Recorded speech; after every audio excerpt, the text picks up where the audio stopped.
Gracias, presidente.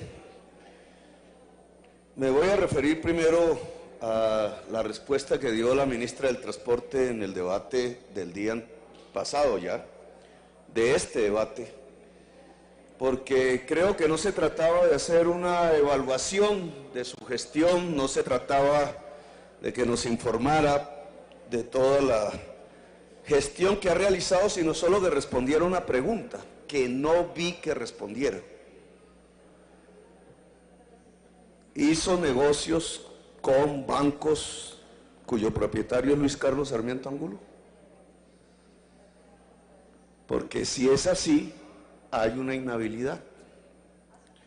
Puede haber hecho negocios con asociaciones campesinas, etcétera, pero la pregunta en concreto es: la ministra de Transporte, en su vida comercial actual, hizo negocios con Luis Carlos Sarmiento Angulo o algunas de sus empresas de las que es propietaria. Si la respuesta es afirmativa, no debió haber incurrido en actos administrativos que iban a beneficiar empresas cuyo propietario es Luis Carlos Sarmiento Angulo. Y ese me parece que es el punto central del debate. Y es a eso a lo que la ministra tiene que responder. Si no, está evadiendo simplemente el debate, como acabo de escuchar del antiguo candidato presidencial Zuluaga. Es que el problema no es si lo investigan en Brasil, y por qué tendrían que investigarlo en Brasil, si no ha cometido delitos en Brasil. Ese no es el problema. Puede dedicar 20 minutos de una estupenda oratoria a decir por qué no está siendo investigado en Brasil, pero ese no es el problema. Igual que la ministra, lo que hay que responder en concreto es si los servicios que prestó Duda Mendoza a la campaña de Oscar Iván Zuluaga fueron pagados por Odebrecht, en cualquier parte del mundo, incluido Colombia. Si eso fue así, dinero de Odebrecht entraron a la campaña. Y esa es la única respuesta que nosotros necesitaríamos de él como candidato presidencial. A Duda Mendoza le pagó Odebrecht $1,5 millones. No más. Eso se responde en 5 minutos, en 1 minuto.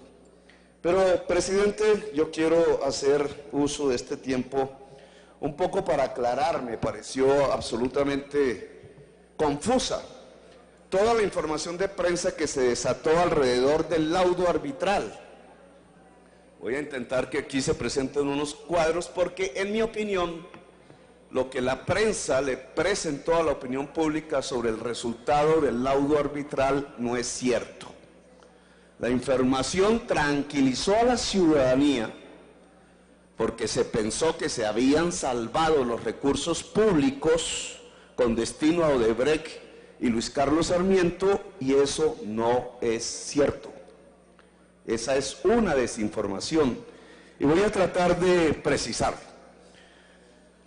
¿Qué hizo Odebrecht? Algo que en Brasil es tradicional y en Colombia también, en la contratación pública. Allá le llaman el mensalao, en acento brasileño, portugués. El mensalao es una gran mesada, la mesada.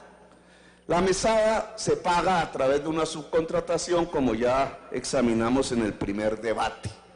La subcontratación permitió que 200.000 millones de pesos de hoy pasaran a prácticamente los dirigentes de la clase política tradicional de Colombia, en todas sus vertientes políticas, y a dirigentes administrativos de secciones importantísimas del Estado, en diversos gobiernos, comenzando desde el año 2009 hasta el último gobierno de Santos. Ese es el tema de Odebrecht, ya lo explicamos en el primer debate. Ahora yo quiero presentarles este primer cuadro que presenta el laudo arbitral. Me lo leí todo, que creo que algunos de los que transmiten información al público no lo hicieron y por eso desinformaron a la población colombiana. Mire este cuadro Se llama dividendo y anticipos. Voy a tratar de explicarlo brevemente.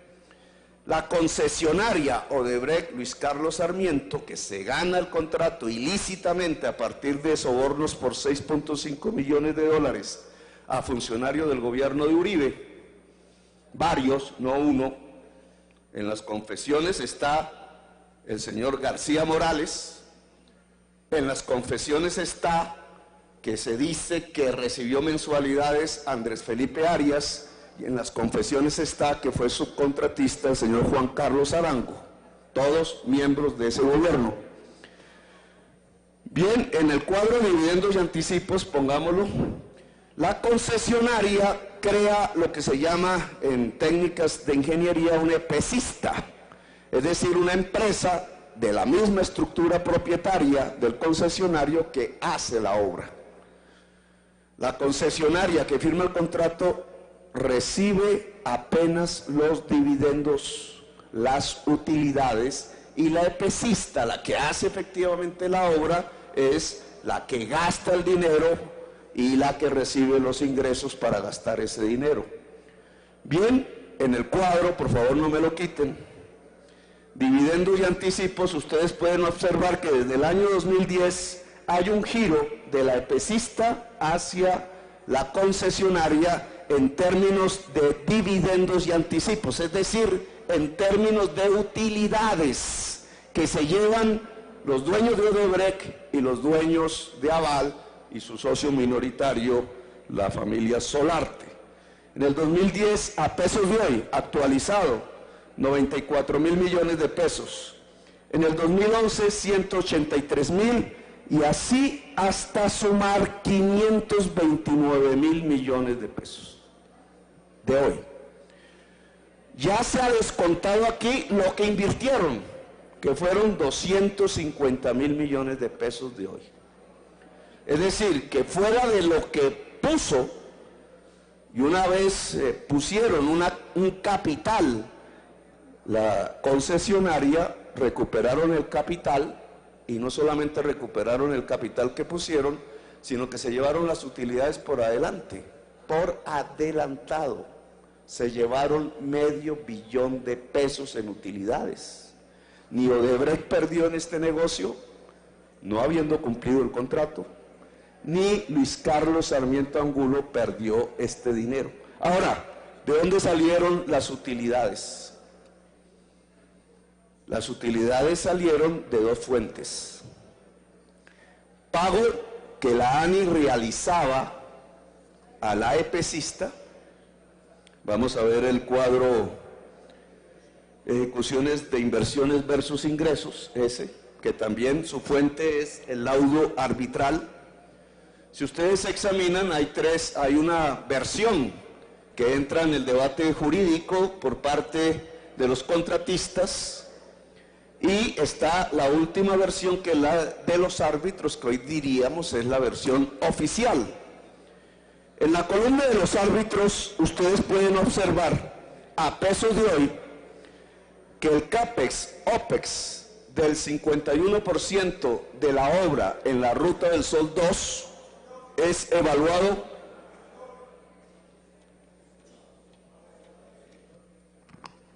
para una moción de orden, senador Alexander López.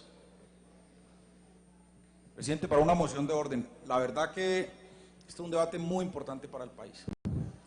El recinto del Senado está completamente lleno en todos estos alrededores y la bulla es absolutamente imposible que nosotros podamos entender lo que está planteando aquí el senador Petro. Entonces yo lo pido con la mayor consideración, que haya absoluto silencio. Si no se logra, yo le solicitaría, como citante al debate, que se tomen los correctivos del caso para poder que este debate se pueda hacer con toda la tranquilidad que requiere. Muchas gracias, señor presidente. Con gusto, senador Alexander López. Quiero solicitarles muy comedidamente a los asistentes o las personas que están en el recinto y a las barras, silencio absoluto, por favor. Gracias. Este tiempo se descuenta.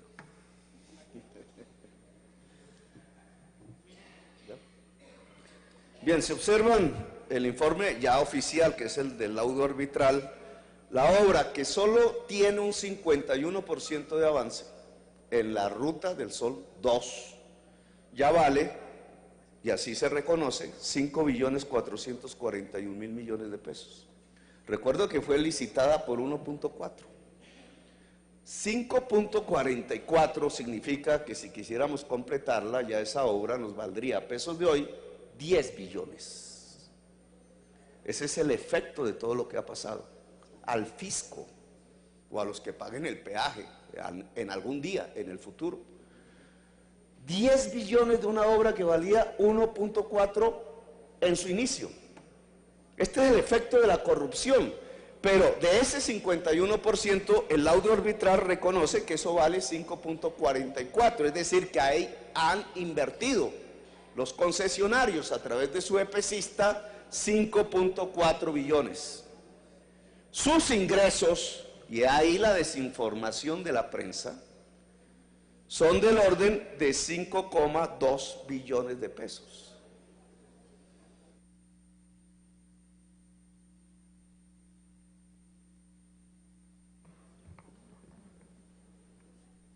Es decir, que solo quedaba por pagarles, no que solo hay que pagarles. Esa es la diferencia de la prensa. La prensa vende esto como que solo hay que pagarles 211.000 millones y nos salvamos. No, solo resta por pagarles 211.000 millones de pesos, porque ya se les ha pagado 5,2 billones de pesos. ¿De dónde salen esos recursos? Esos recursos salen del Estado, vía ANI, ahí va parte del dinero de Isagen, y de los préstamos bancarios, que en su mayor parte son hechos por los bancos cuyo propietario es precisamente uno de los propietarios de la concesionaria, el Grupo Aval. Sobre este tema de los bancos, la prensa ha informado que se salvó el país de pagarle a los bancos. Mentiras. Y voy a tratar de rescatar el papel en donde está consignado. Voy a pasar lo del señor de Cambio Radical. Resulta que el total de deuda, que es parte de los ingresos que aquí se presentan como de CAPES y OPEX, pero que tienen como fuente créditos bancarios, es del orden de 2.639.000 millones de pesos. Esa es la deuda bancaria. Pero de esta deuda, ya el gobierno Santos del recurso público, el 22 de diciembre del 2017, a través de la ANI, pagó 792.000 millones de pesos. Es decir, el Estado, la sociedad colombiana, ya viene pagando la deuda privada que contrató los dueños de la concesionaria Odebrecht Luis Carlos Sarmiento con la banca, recursos que le debe a la banca, parte de esa banca, los bancos cuyos propietarios son de Luis Carlos Sarmiento Angulo. Pero no solamente Santos pagó esta cantidad, sino que el 10 de enero del año 2019, es decir, en el gobierno Duque, la actual ministra de Transporte, pagó 627.000 millones de pesos más, para un gran total de 1.200.000, aproximadamente 1.400.000. Por tanto, queda de saldo 1.250.000 millones de pesos. Cuando a la opinión pública se le informa que nos salvamos de pagarle a los bancos la deuda. Senador, le quedan 30 segundos, por favor. Me tienes que dejar un poquitico y yo termino. La deuda se está mal informando. Ya se le pagó buena parte de la deuda. Y aún más, lo que queda, señor presidente, lo tiene que pagar el Estado, no los concesionarios. El laudo arbitral obliga al Estado, por el artículo 20 de la ley firmada por este Congreso en el año 2018, a pagar la deuda. Lo único que hace el laudo arbitral es decir que se va a pagar en 5.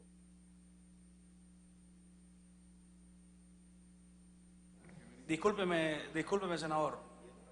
Le doy un minuto para que termine. Acuérdese que son todos los partidos. Hay 14 intervenciones de 10 minutos, por favor. En 5 contados. Bueno, como no tengo más tiempo, voy a explicar por qué esto no ha tenido... Quería nombrar unos nombres de periodistas que están, confeso, y quiero que usted me permita el tiempo. Pero voy a mostrar por qué en la Fiscalía no se adelanta esta investigación. Este señor se llama Héctor Jaime Pinilla Ortiz. Ustedes lo pueden ver aquí. Moción de orden. Para una moción de orden, senadora Aida Abella. Quisiéramos contribuir a que Gustavo termine y la intervención que va a hacer Gustavo Bolívar, cedemos el tiempo, si es tan amable. Ustedes le ceden el tiempo. ¿Cuánto lleva? Lleva 15, le quedan 5. Me quedan 5. Senador, le quedan 7 minutos. Bueno, usted me cuenta. Ya no, y queda cancelada la intervención de ustedes. Ok, perfecto. Bien, este señor Héctor Jaime Pinilla Ortiz, ¿quién es? Entró a trabajar en el gobierno de Uribe, primer gobierno, en el año 2003. De allí, al año 2010, trabajó en el IDU, en Bogotá, y es investigado por la Fiscalía. Héctor Pinilla trabaja en la Fiscalía, pero es investigado en la Fiscalía. Es investigado ¿por qué? Por el cartel de la contratación, en donde al parecer fue un eje jurídico en la estructuración de contratos en el IDU, año 2010. Después es asesor de la ministra Cecilia Álvarez en el año 2012. Cecilia Álvarez involucrada en los procesos de investigación de Odebrecht. Después es el jefe, presidente o vicepresidente exactamente, de la sección jurídica de la Agencia Nacional de Infraestructura, ANI. Miren todo el desarrollo administrativo de este señor Héctor Pinilla. ANI es el centro, el contratista de Odebrecht, Luis Carlos Sarmiento. Es decir, que este señor es el estructurador del contrato, sobre todo en la adición del contrato de Odebrecht y ANI. Es el vicepresidente jurídico. Pero después, Néstor Humberto Martínez, que ya sabemos era el abogado de Odebrecht y Luis Carlos Sarmiento, y que entra a ser el fiscal general para encubrir la investigación, y por ello tiene que renunciar, ahora explicaré por qué renuncia, lo nombra asesor privado del despacho. Investigado por la misma Fiscalía, por el cartel de la contratación de Bogotá y con todo un prontuario en su hoja de vida, en las entidades que han contratado con Odebrecht Luis Carlos Sarmiento, participando en dichas actividades, es el asesor privado de Néstor Humberto Martínez. ¿Y qué fue lo que hizo Néstor Humberto Martínez entonces al renunciar? Que el fiscal ad hoc, que yo aquí sí pedí que se nombrara en el primer debate, le encontró los hechos delictivos que el mismo Néstor Humberto Martínez había cometido alrededor del proceso Odebrecht Luis Carlos Sarmiento. Él necesitaba sacar el fiscal ad hoc. Y la manera de hacerlo, dado que se había nombrado precisamente porque había un conflicto que denunciamos aquí en el primer debate entre Néstor Humberto y el proceso investigativo de Odebrecht, entonces él renuncia para sacar el fiscal ad hoc. Sale el fiscal ad hoc y los procesos, el de Hidroituango y otros muy importantes, quedan en manos de Héctor Pinilla, que hoy, al frente de 90 funcionarios, sigue siendo asesor privado de la Fiscalía.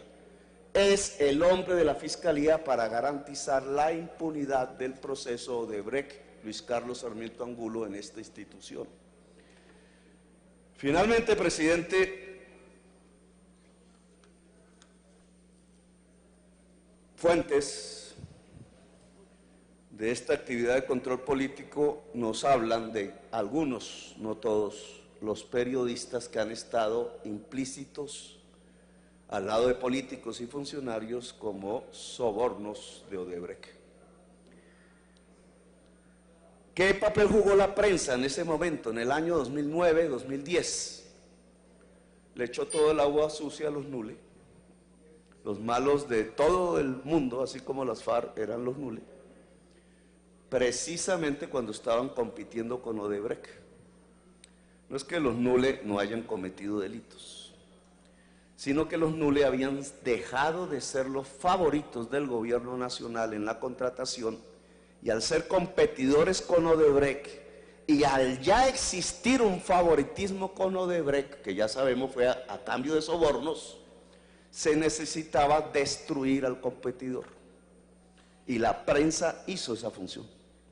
Lo hizo tanto en Bogotá, encubriendo a quien le pasó el dinero a la familia Moreno Rojas de la contratación de la 26, que no fueron los nules, sino Andrés Jaramillo, gerente de Conalvías, ganador de la tercera fase de la Ruta del Sol, pero para ocultar el papel de Andrés Jaramillo y Conalvías, pusieron a los nules como los culpables de todo.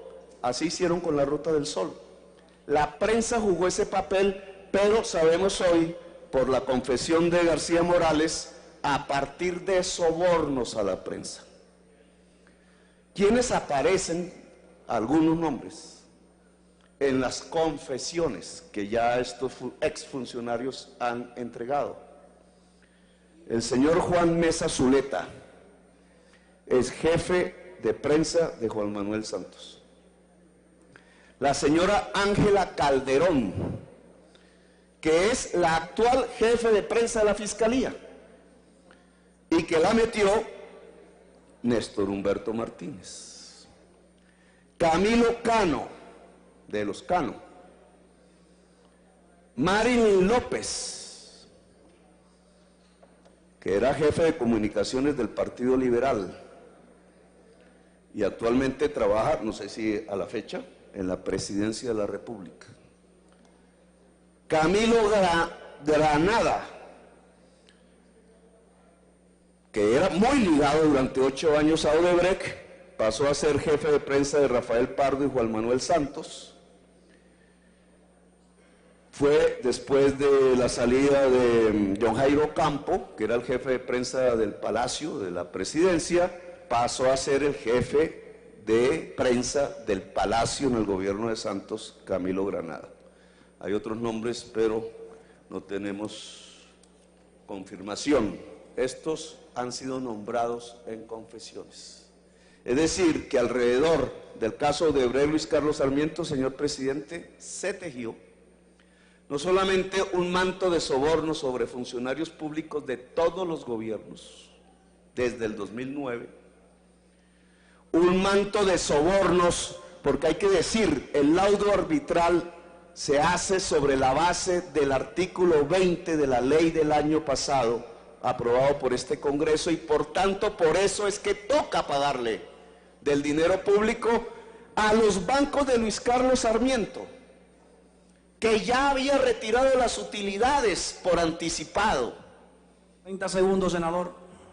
Digamos, esta es la sinvergüenzura en la que hemos caído. Ese artículo 20 se hizo con sobornos en el Congreso, pero adicionalmente, para que esto no se conociera en la opinión pública, sobornaron una parte de la prensa, Congreso, prensa, gobierno y partidos políticos tradicionales. Este es el tamaño del debate en que estamos metidos en Odebrecht, Luis Carlos Sarmiento Angulo. Gracias, señor presidente.